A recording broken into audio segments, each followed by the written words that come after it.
Good morning, students. So, this is video number 4, and this is going to be the last part of this lesson.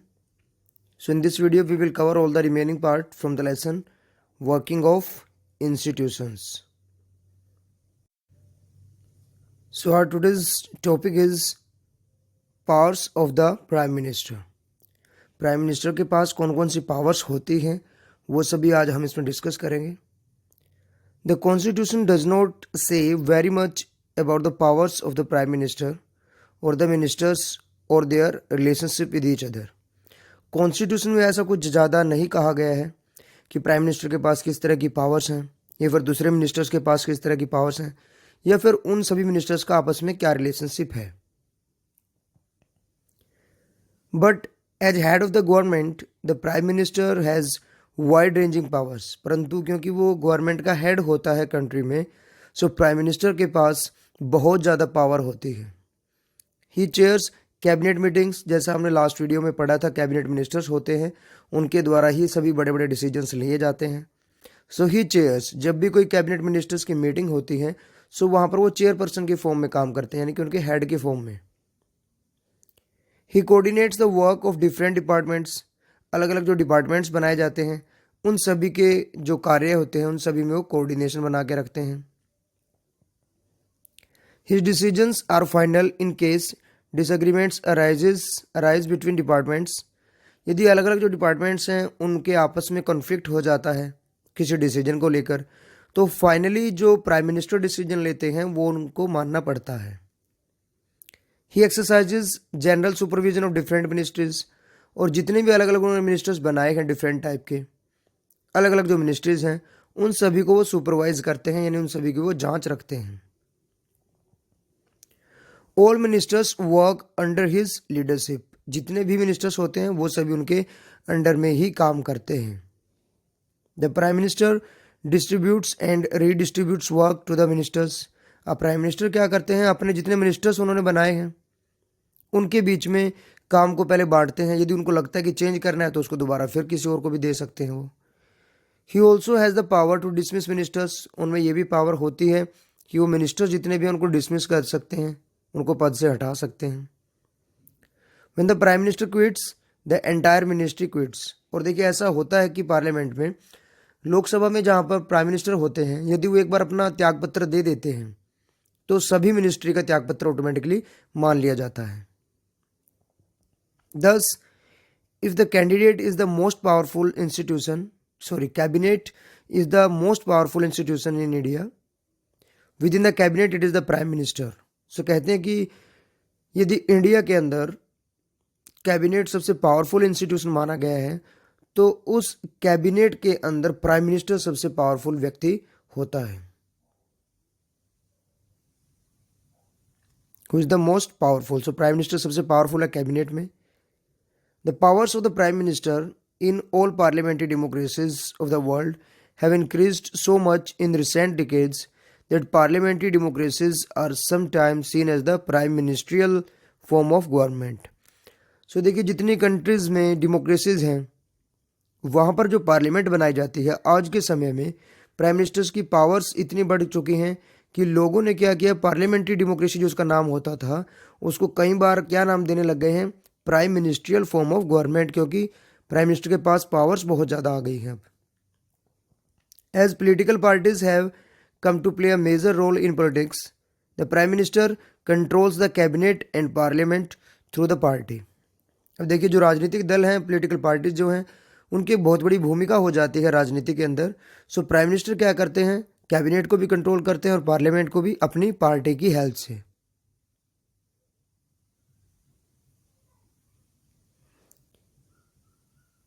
The media also contributes to this trend by making politics and elections as a competition between top leaders of the parties. So media भी इसमें एक अपना योगदान देती है, role play करती है. वो क्या करती है कि पॉलिटिक्स और जब इलेक्शंस होते हैं उसमें एक कंपटीशन बना देते हैं. अलग अलग जो टॉप लीडर्स होते हैं पार्टीज के, अलग अलग पार्टीज के बीच में कंपटीशन क्रिएट कर देते हैं वो. In India too we have seen such a tendency towards the concentration of powers in the hands of prime minister. तो जैसा हमने पढ़ा है कि पूरे वर्ल्ड में ही जो प्राइम मिनिस्टर बनते हैं डेमोक्रेसी के अंदर, उनके पास बहुत सी पावर्स होती है। सो इंडिया में भी ऐसा ही है कि जो प्राइम मिनिस्टर हैं उनके पास बहुत ज़्यादा पावर दी गई है। Jawaharlal Nehru, the first prime minister of India, exercised enormous authority because he had great influence over the public. अब भारत के जो पहले प्रधानमंत्री बने थे जवाहरलाल नेहरू जी, उन्होंने बहुत सारी पावर का प्रयोग किया है, बहुत सारे अधिकार उनके पास थे, क्योंकि उस समय पर जो पब्लिक थी उस पब्लिक पर उनका बहुत ज़्यादा ही प्रभाव था। Indira Gandhi was also a very powerful leader compared to her colleagues in cabinet. Cabinet में बाकी जो मिनिस्टर्स होते थे उनके कंपैरिजन में इंदिरा गांधी बहुत ही पावरफुल लीडर थी। Of course the extent of power wielded by the prime minister also depends on the personality of the person holding that position.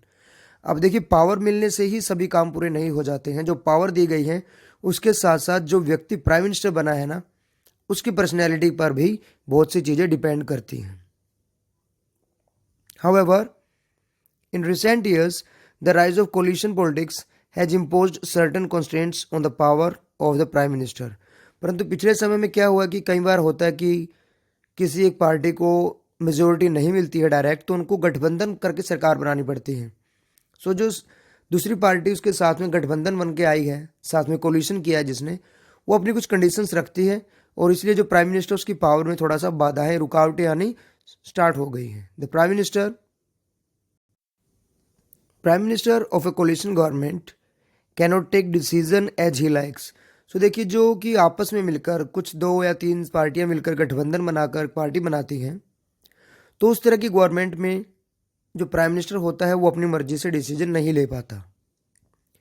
He has to accommodate different groups and factions in his party as well as among alliance partners. तो उसको क्या करना होता है, जो अलग अलग parties हैं, अलग अलग दूसरे ग्रुप्स हैं, उन सभी को एक साथ लेकर चलना होता है।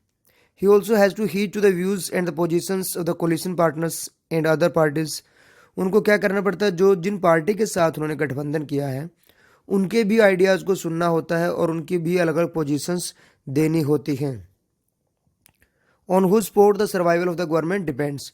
और ऐसा क्यों करना पड़ता है कि उनको दूसरी पार्टी के लोगों की बातें सुननी पड़ती हैं जिनके साथ उन्होंने गठबंधन किया है, क्योंकि उन पार्टी की वजह से ही वो गवर्नमेंट बनी हुई है और यदि वो पार्टी अलग चली गई तो वो गवर्नमेंट फिर से डिसॉल्व हो जाएगी, भंग हो जाएगी। So next topic we have in this video is the president. राष्ट्रपति के बारे में पढ़ते हैं हम, उनके पास क्या क्या पावर्स होती हैं। Well, the prime minister is the head of the government, the president is the head of the state. Government का हेड प्राइम मिनिस्टर होता है और state here refers to country, कि कंट्री का हेड कौन होता है, हमारा president. In our political system the head of the state exercises only nominal powers. अब कहा तो गया है कि देखिए कि कंट्री का ही हेड बता दिया इनको, इनके स्टेट का जो हेड है प्राइम मिनिस्टर को, परंतु एक वर्ड यहाँ पर यूज़ किया गया है कि वो जो पावर का प्रयोग करते हैं वो ओनली नॉमिनल है, मतलब नाम मात्र की पावर इनके पास है। The president of India is like the queen of Britain whose functions are to a large extent ceremonial. तो देखिए, जैसे ब्रिटेन में है क्वीन बनाई जाती है एक, इस तरह से इंडिया में प्रेसिडेंट है कि उनको कुछ अवसर पर ही, कुछ ही समय पर कुछ अवसर, विशेष अवसर होते हैं, तभी उनके पास जो पावर होती है वो प्रयोग कर पाते हैं। The president supervises the overall functioning of all the political institutions in the country so that they operate in harmony to achieve the objective of the state.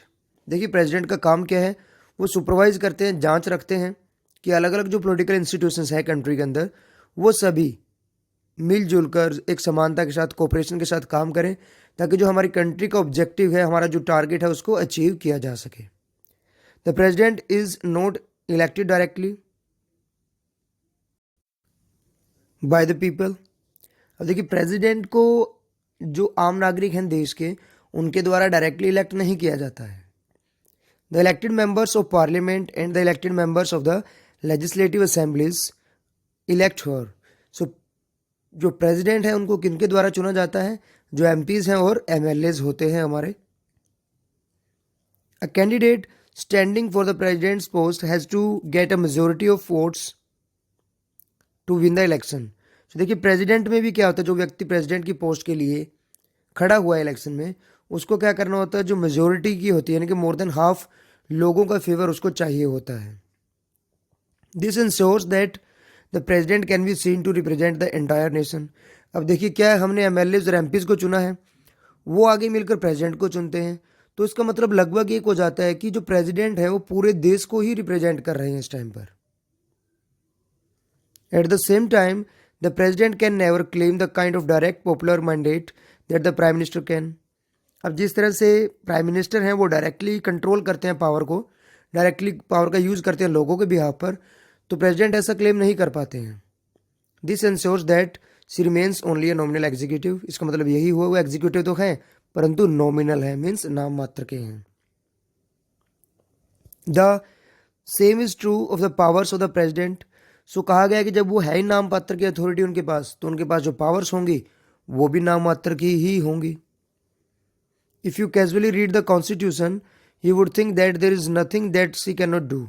देखिए प्राइम मिनिस्टर के बारे में बोला गया था कि कॉन्स्टिट्यूशन में ऐसा कोई ज़्यादा नहीं लिखा गया कि प्राइम मिनिस्टर के पास पावर्स कौन कौन से हैं, परंतु यदि प्रेसिडेंट के रिगार्डिंग हम कॉन्स्टिट्यूशन को रीड करें तो वहाँ पे हमें पता लगेगा कि जो पावर्स उनको दी गई हैं ऐसा कोई काम है ही नहीं कंट्री में जो नहीं कर सकते। All governmental activities take place in the name of the president. Government से रिलेटेड जितनी भी एक्टिविटीज़ होती हैं वो प्रेसिडेंट के नाम पर ही होती हैं। All laws and major policy decisions of the government are issued in her name. जितने भी कोई नए कानून बनते हैं, कोई नई नीतियां बनाई जाती हैं, पॉलिसी बनाई जाती है गवर्नमेंट के द्वारा, वो सभी प्रेसिडेंट के नाम पर ही इशू की जाती हैं। All major appointments are made in the name of the president.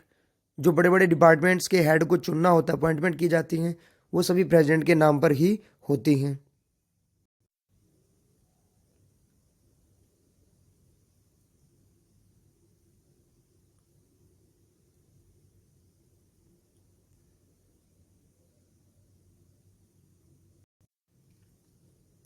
The Chief Justice of India, the judges of the Supreme Court and the High Courts of the states, the governors of the states, the election commissioners, ambassadors to the other countries, etc.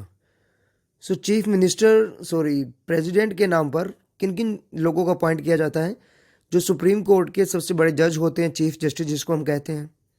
बाकी जो supreme court के chief justice के अलावा उनके under में जो जजेस काम करते हैं वो भी प्रेसिडेंट के द्वारा ही अपॉइंट किए जाते हैं। और जो स्टेट लेवल पर हाई कोर्ट्स होती हैं वहाँ पर भी जो जजेज हैं वो प्रेसिडेंट के द्वारा अपॉइंट किए जाते हैं। अलग अलग स्टेट्स में जो गवर्नर बनते हैं राज्यपाल, इलेक्शन कमीशन के जो हेड होते हैं इलेक्शन कमिश्नर, और अलग अलग कंट्रीज़ में हमारी कंट्री से व्यक्तियों को भेजा जाता है ताकि वो अलग कंट्री में सुपरवाइज कर सकें या फिर हमारी कंट्री को रिप्रेजेंट कर सकें, जिनको हम एम्बेसडर्स बोलते हैं।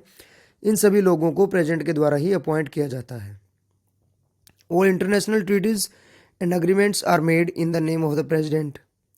जितनी भी इंटरनेशनल ट्रीटीज़ हमारे समझौते होते हैं, कोई हम संधि करते हैं लोगों के साथ, दूसरे देशों के साथ, वो प्रेसिडेंट के नाम पर ही होती हैं।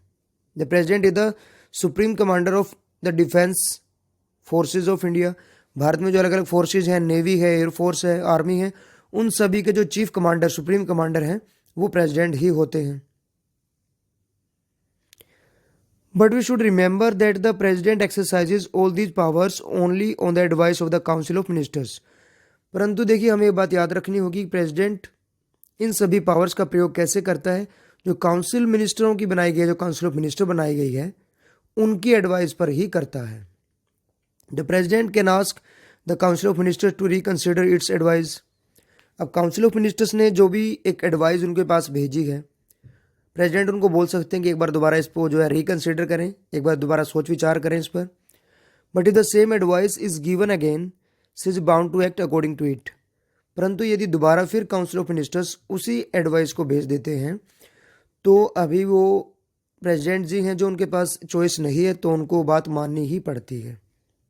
Similarly a bill passed by the parliament becomes a law only after the president gives assent to it. इसी तरह से कोई भी जो बिल पार्लियामेंट में पास किया जाता है उसको कानून बनने के लिए कंडीशन पास करनी होती है कि प्रेसिडेंट उनके ऊपर लास्ट में साइन करेंगे, अपनी सहमति देंगे। If the president wants she can delay this for some time and send the bill back to the parliament for reconsideration. President अगर चाहें तो कुछ समय के लिए इसको डिले कर सकते हैं और उसको वापस भेज सकते हैं पार्लियामेंट में कि दोबारा से इसके ऊपर सोच विचार किया जाए। But if the parliament passes the bill again she has to sign it. परंतु यदि दोबारा फिर यदि पार्लियामेंट इसको पास करके भेज देती है तो अब उनके पास ऑप्शन नहीं है रिकन्सिडर करवाने का, उनको साइन करने पड़ेंगे। So you may wonder what does the president really do. तो आपको हैरानी होगी कि कॉन्स्टिट्यूशन में तो बोला गया है कि इतनी पावर्स हैं उनके पास, परंतु वास्तव में करते क्या है फिर वो काम। Can she do anything on her own at all, क्या अपनी मर्जी से कोई काम कर सकते हैं। There is one very important thing she should do on her own, appoint the prime minister. So एक चीज़ ऐसी है जो अपनी मर्जी से वो कर सकते हैं, प्राइम मिनिस्टर को अपॉइंट वो करते हैं। When a party or coalition of parties secure a clear majority in the elections, the president has to appoint the leader of the majority party or the coalition. अब देखिए election हुए हैं, suppose करें कोई party majority लेकर वहाँ पर आ जाती है या फिर कोलिशन करके अपनी आ जाती है गठबंधन बनाकर। सो प्रेसिडेंट को क्या करना होता है, प्राइम मिनिस्टर को अपॉइंट करना होता है। The president has to appoint the leader of the majority party और the coalition that enjoys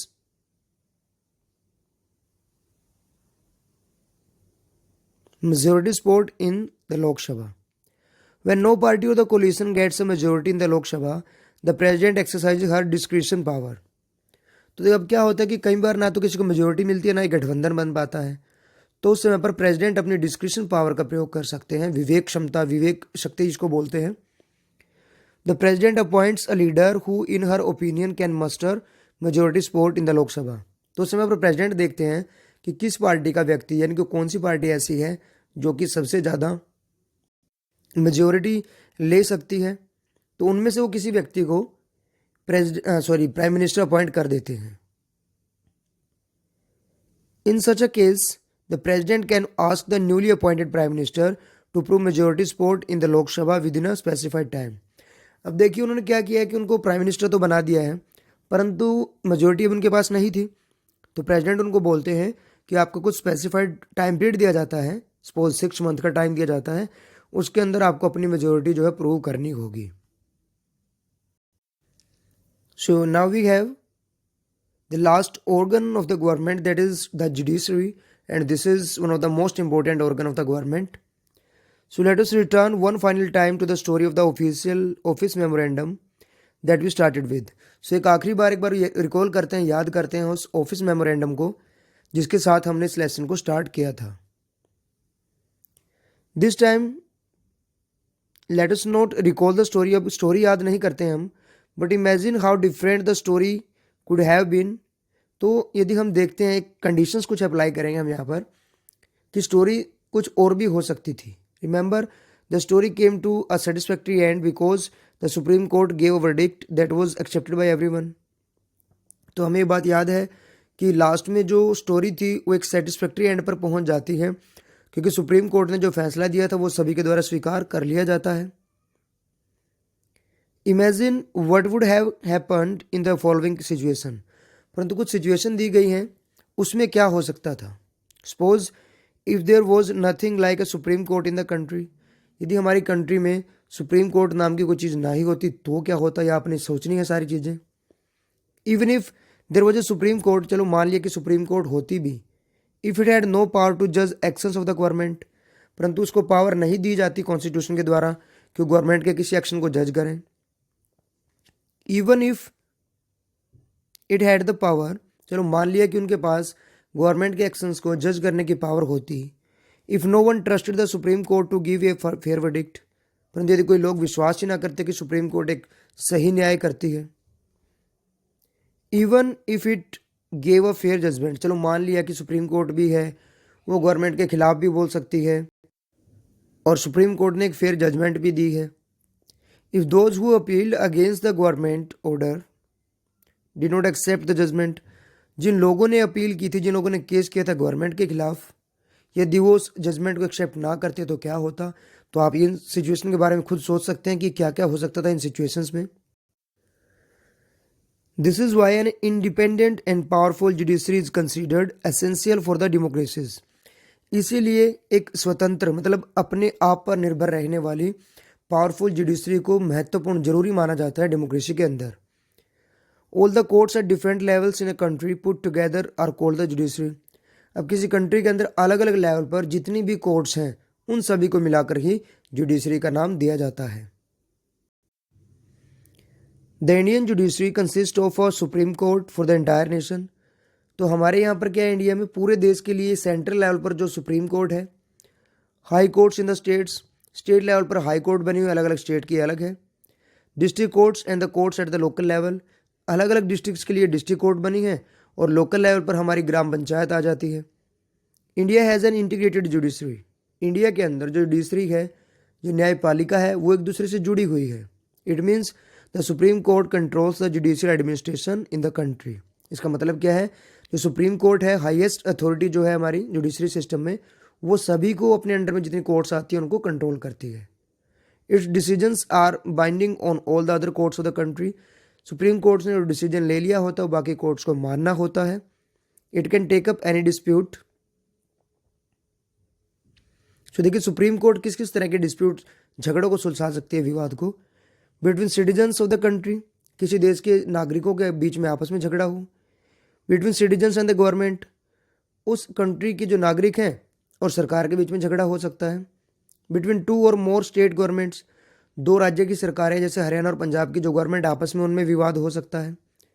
between governments at the union and the state level, ऐसा हो सकता है कि हरियाणा सरकार जो है उसका सेंट्रल सरकार के साथ कोई विवाद हो जाए। तो इस तरह के सभी मामले जो हैं सुप्रीम कोर्ट के द्वारा ही सुलझाए जाते हैं। It is the highest court of the appeal in civil and criminal cases. दोनों ही तरह के जो केस हैं, सिविल और क्रिमिनल, दोनों में हाईएस्ट जो आप अपील कर सकते हो सुप्रीम कोर्ट तक है। इसके बाद जो सुप्रीम कोर्ट ने डिसीजन ले लिया है वो सभी को मानना पड़ता है। It can hear appeals against the decision of the high courts. High court ने जो डिसीजन दिया है उस डिसीजन को हम चैलेंज कर सकते हैं सुप्रीम कोर्ट में जाके, और सुप्रीम कोर्ट में वहाँ पर सुनवाई होती है। फिर independence of the judiciary means that it is not under the control of the legislature और द एग्जीक्यूटिव। हमने कहा कि जुडिशरी इंडिपेंडेंट होनी चाहिए और पावरफुल होनी चाहिए। तो इसके इंडिपेंडेंस का मतलब क्या है यहाँ पर, कि ये ना तो लेजिस्लेचर के कंट्रोल में है ना ही एग्जीक्यूटिव्स के कंट्रोल में है। ये द जजेस do not act on the direction of the government और according to the wishes of the party in power. जो रूलिंग पार्टी है ना तो उसके अकॉर्डिंग ना ही गवर्नमेंट के अकॉर्डिंग जजेस काम करते हैं, वो इंडिपेंडेंट है। That is why all modern democracies have courts that are independent of the legislature and the executive. India has achieved this. Bharat में भी ऐसा हो गया है कि भारत में जो सुप्रीम कोर्ट है, जो जुडिशरी है, वो इंडिपेंडेंट है। India has achieved this. The जजेस of the supreme court and the high courts are appointed by the president. So जो हमारे जजेस हैं सुप्रीम कोर्ट के, हाई कोर्ट को, उनको अपॉइंट किया जाता है प्रेसिडेंट के द्वारा। किसकी एडवाइस पर? The advice of the prime minister. Prime minister की हेल्प से वो क्या करते हैं, चीफ जस्टिस को चुनते हैं। And in consultation with the chief justice of the supreme court, और सुप्रीम कोर्ट के साथ जो चीफ जस्टिस हैं उनकी डिस्कस करके वो बाकी जजेस को चुनते हैं। In practice it now means that the senior जजेस of the supreme court select the new जजेस of the supreme court and the high court. So कहने का भाव क्या है कि जो चीफ जस्टिस हैं और या फिर सीनियर जो जजेस हैं वो सुप्रीम कोर्ट के और हाई कोर्ट के जजेस को जो है सिलेक्ट करते हैं। There is very little scope for the interference by the political executive. So बहुत ही कम ऐसे चांस होते हैं कि पॉलिटिकल जो एग्जीक्यूटिव हैं उनको यहाँ पर इंटरफेयर करने का मौका मिले। द सीनियर मोस्ट जज of the supreme court is usually appointed the chief justice. So सबसे सीनियर मोस्ट जो जज होते हैं सुप्रीम कोर्ट के, उनको चीफ जस्टिस चुना जाता है, अपॉइंट किया जाता है प्रेसिडेंट के द्वारा।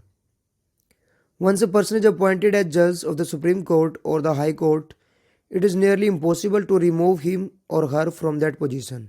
एक बार जो व्यक्ति सुप्रीम कोर्ट का, हाई कोर्ट का जज बन जाता है तो लगभग ये इम्पॉसिबल होता है कि उसको उसकी पोजीशन से हटाया जाए।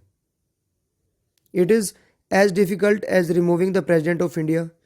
जितना मुश्किल प्रेसिडेंट को हटाना है, लगभग उतना ही मुश्किल है सुप्रीम कोर्ट या हाई कोर्ट के जज को हटाना।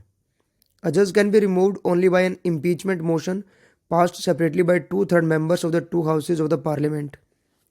अब देखिए, जैसे था, हमने पहले पढ़ा था कि नो कॉन्फिडेंस मोशन था लोकसभा में, प्रेसिडेंट को प्राइम मिनिस्टर को बोला जा सकता है कि हमें आप में कॉन्फिडेंस नहीं है, तो वो कॉन्फिडेंस यदि मोशन पास हो जाए तो उनको क्विट करना पड़ता था।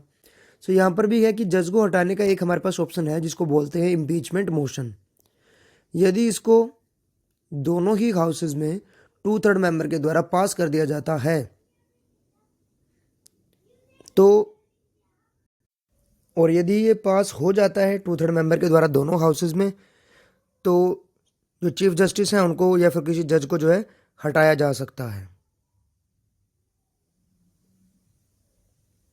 It has never happened in the history of Indian democracy. Bharat में आज तक ऐसा नहीं हुआ है कि किसी जज को हटाया गया हो। The judiciary in India is also one of the most powerful in the world. पूरे संसार में यदि देखा जाए तो भारत में जो जुडिशरी है वो पावरफुल जुडिशरीज में से एक है।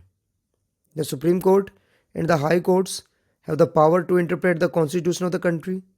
सुप्रीम कोर्ट और हाई कोर्ट के पास इतनी पावर होती है कि वो कॉन्स्टिट्यूशन जो बनाया गया है देश के लिए उसको इंटरप्रेट कर सकती है। They can declare invalid any law of the legislature or the actions of the executive, whether at the union level or at the state level, if they find such a law or action is against the constitution. यदि judiciary को लगे कि legislature के द्वारा कोई जो कानून बनाया गया है वो कॉन्स्टिट्यूशन के अगेंस्ट है तो उसको इनवैलिड घोषित कर सकती है।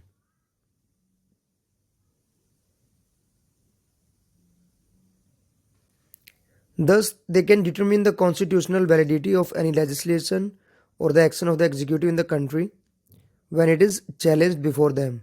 यदि सरकार के द्वारा यानी कि लेजिस्लेचर के द्वारा कोई भी कानून वगैरह बना दिया जाए एग्जीक्यूटिव के द्वारा तो उसको कॉन्स्टिट्यूशनल वैलिडिटी चेक कर सकती है, उसको दोबारा से वो रिव्यू कर सकती है कि वो वैलिड है या नहीं है। This is known as the judicial review. So किसी भी वैलिडिटी चेक करना किसी भी कानून की कॉन्स्टिट्यूशन के अकॉर्डिंग उसको जुडिशियल रिव्यू कहा जाता है। The supreme court of India has also ruled that the core of the basic principles of the constitution can not be changed by the parliament.